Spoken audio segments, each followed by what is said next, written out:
Hoje o tema do nosso podcast é sobre o direito do trabalho e a relação empregador-empregado.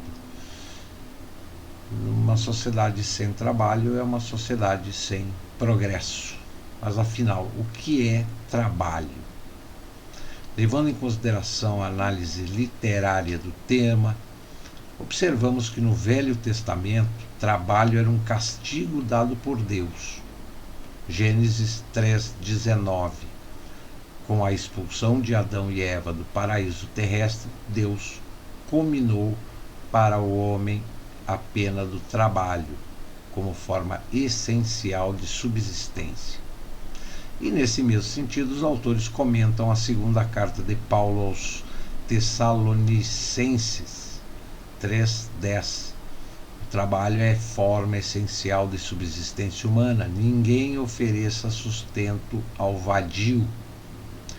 A filosofia grega considerava o trabalho uma atividade produtiva mundana e material, portanto indigna.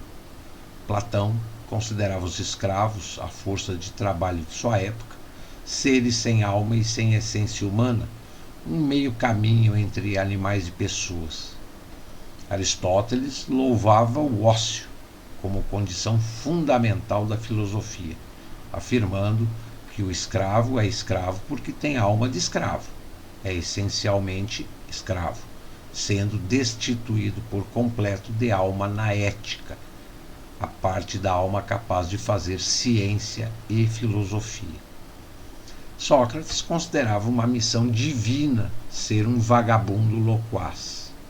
Cabe aqui, entretanto, mencionar Hesíodo, poeta da alvorada da civilização grega, que escreveu Trabalho e Dias, onde descreve a vida como o trabalho no decorrer do tempo.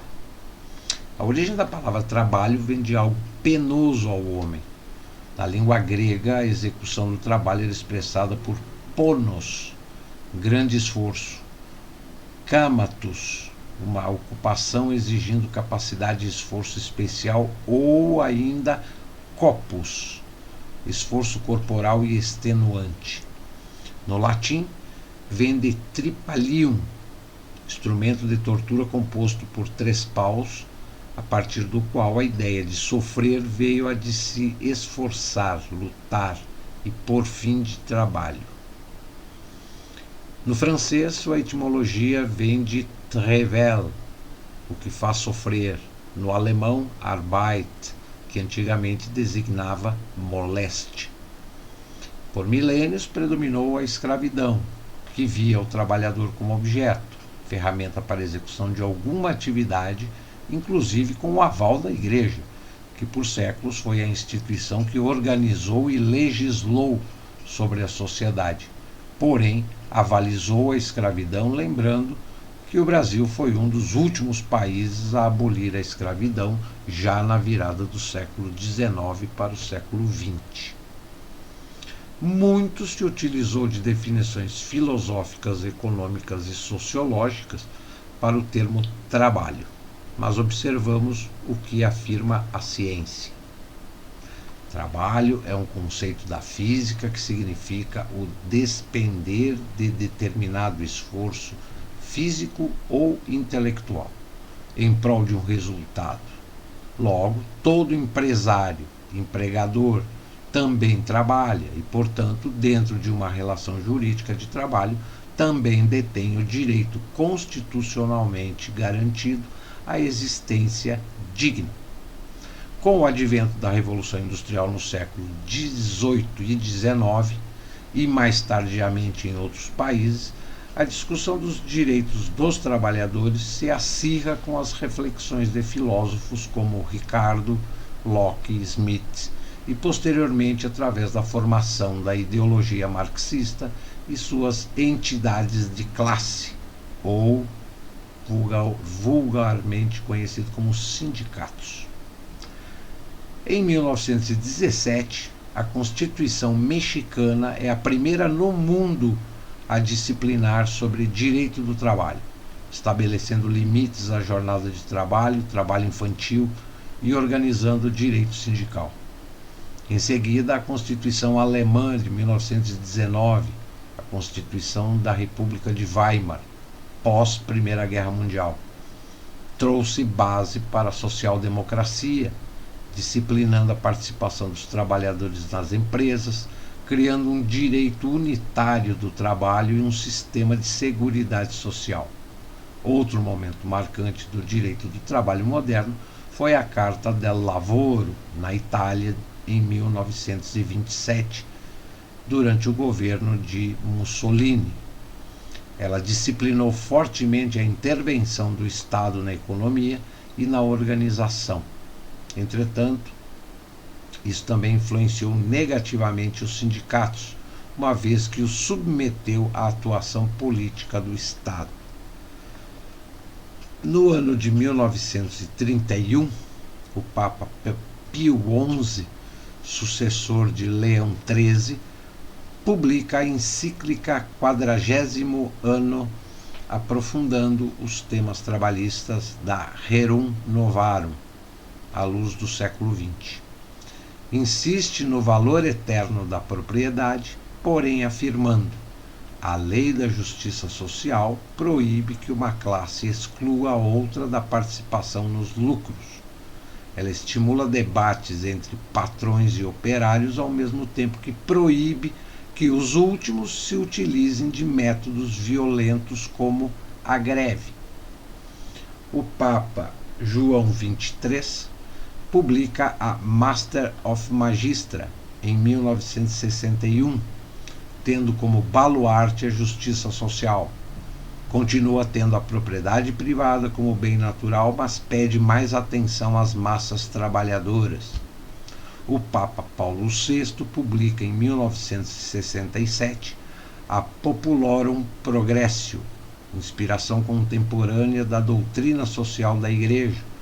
O Papa define como aspiração dos homens serem libertados da miséria, encontrarem com mais segurança a subsistência, a saúde e o emprego estável, terem maior participação nas responsabilidades, excluindo qualquer opressão ou situações que ofendam sua dignidade de homem, terem mais instrução, numa palavra, realizarem, conhecerem e possuírem mais, para serem mais.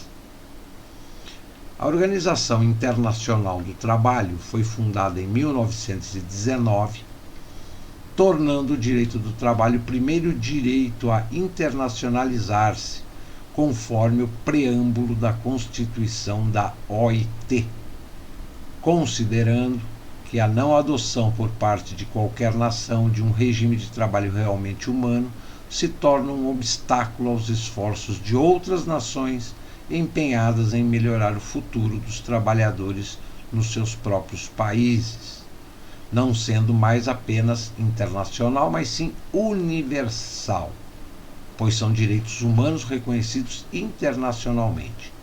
A mesma OIT, na Declaração da Filadélfia, estabelece, e em 1944, que o trabalho humano não pode ser considerado mercadoria.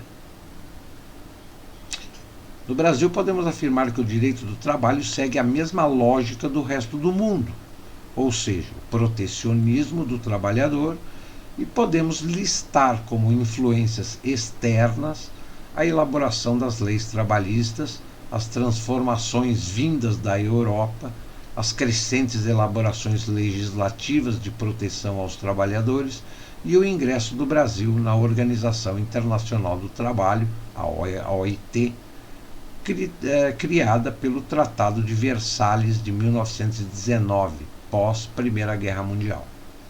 Já as influências internas foram o movimento operário de imigrantes, com inspirações anarquistas, o surto industrial efeito da Primeira Guerra Mundial e a política trabalhista de Vargas, que se inspirou no modelo do italiano do Mussolini, através da Carta del Lavoro.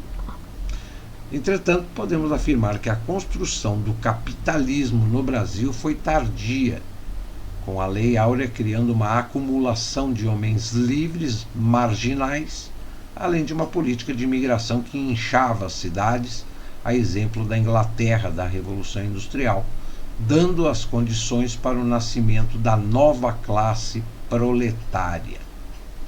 No ano de 1934, a Constituição brasileira trouxe pela primeira vez o direito do trabalho, instituindo a Justiça do Trabalho em seu artigo 122, que diz o seguinte: para dirimir questões entre empregadores e empregados regidas pela legislação social, fica instituída a Justiça do Trabalho, a qual não se aplica o disposto no capítulo 4º do título 1º. Na Constituição de 1937, no chamado Estado Novo, existe a limitação do direito de greve, essencial para a manifestação democrática dos operários. Em seguida, temos a criação da Consolidação Geral das Leis do Trabalho, CLT, sendo que a mesma marca a inclusão do trabalho em um projeto de nação, migrando da econômica agrícola para a industrial. A CLT conta com forte influência da já citada Carta del Lavoro. Durante os anos Vargas houve uma fúria legiferante na tentativa de organizar o trabalho no Brasil e criar um grande mercado consumidor, o qual Vargas percebeu que passaria pela existência de uma criação de uma classe trabalhadora minimamente respeitada e valorizada. Em 1945, a democratização se solidifica como instrumento de inclusão social e econômica de milhões de brasileiros emergentes a uma sociedade urbanizada e industrializada, embora a Constituição de 67 traga uma redução das conquistas coletivas dos trabalhadores com um regime autoritário. Volto a repetir, nunca tivemos regime autoritário, com exceção da ditadura do Vargas nos anos 30. Finalmente, em 88, a Constituição Cidadã traz grandes avanços para o direito do trabalho, sendo a mesma nitidamente econômica e social, garantindo os direitos sociais, como o direito ao trabalho, previdência e assistência aos desamparados, o fundo de garantia por tempo de serviço, seguro contra acidentes, aposentadoria, salário mínimo, limitação da jornada, descanso semanal, seguro-desemprego, entre outros. Somente no artigo 22 encontramos a expressão direito do trabalho, mas em toda a Constituição de 88 encontramos seu espírito. Pode-se dizer que a Constituição de 88 elevou o direito do trabalho à categoria de direito social fundamental. Diante da implementação da social-democracia e suas agendas baseadas em arranjos e adaptações da ideologia marxista para o trabalho, observamos ao longo do tempo que tal visão e análise legal para com o trabalho culminou em inúmeras legislações de cunho marxista ao redor do planeta, buscando uma unificação legal para todo e qualquer tipo de trabalhador, independente de sua condição cultural e laboral, no qual mostra claramente a intenção de implementação de um globalismo já em funcionamento através da ONU e da OIT. O direito do trabalho, que inicialmente veio para mediar e legislar sobre o trabalho, a fim de que explorações e injustiças pudessem ocorrer nessa relação empregador-empregado, se tornou um direito plenamente assistencialista e intrometido no meio privado das empresas, que são cerne da economia e que tem sua importância não apenas econômica, mas que também exerce a função laboral. Afinal, um empresário, com seu capital, abre uma empresa, administra, investe, reinveste e busca progredir através do lucro. Faz dessa ideia e pratica um trabalho intelectual primordial para que haja empregos, consequentemente, direitos e renda para os trabalhadores envolvidos na atividade.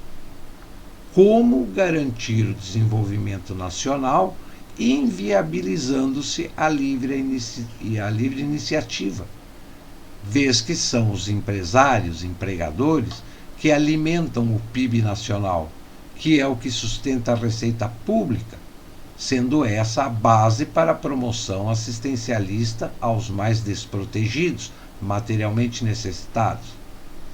Como implementar o direito constitucional alinhado no inciso 8º do artigo 170, principalmente em face do que contido no artigo 7º, inciso 27º, proteção em face da automação na forma da lei, ambos da Constituição Federal, e inviabilizando o pleno exercício pelos empregadores da livre iniciativa? Boa pergunta. Todos querem o progresso e participar da corrida pela inovação, porém a atuação paternalista e assistencialista praticada pelo judiciário engessa a iniciativa privada, fazendo da Justiça do Trabalho um ordenador, protetor da classe trabalhadora frente aos novos cenários laborais que avançam rapidamente através da tecnologia aplicada. E não é através de imposições protecionistas que o direito do trabalho ajudará tanto a classe trabalhadora quanto a classe empresarial na evolução dos cenários laborais, que mudam periodicamente e rapidamente. Como erradicar a pobreza e reduzir as desigualdades sociais, falindo as empresas? Tal legislação e imposição assistencialista do judiciário trabalhista vão na contramão do que era para ser a prática do direito do trabalho. Portanto, observamos o antagonismo entre o capitalismo democrático e a social-democracia, ou um modelo mais light de socialismo, que ambos são assistencialistas e interventores, que expõem sua atuação através do ativismo judicial. E assim, o direito do trabalho completa mais de 80 anos, não cumprindo com sua função e gerando um cenário ilusório de justiça.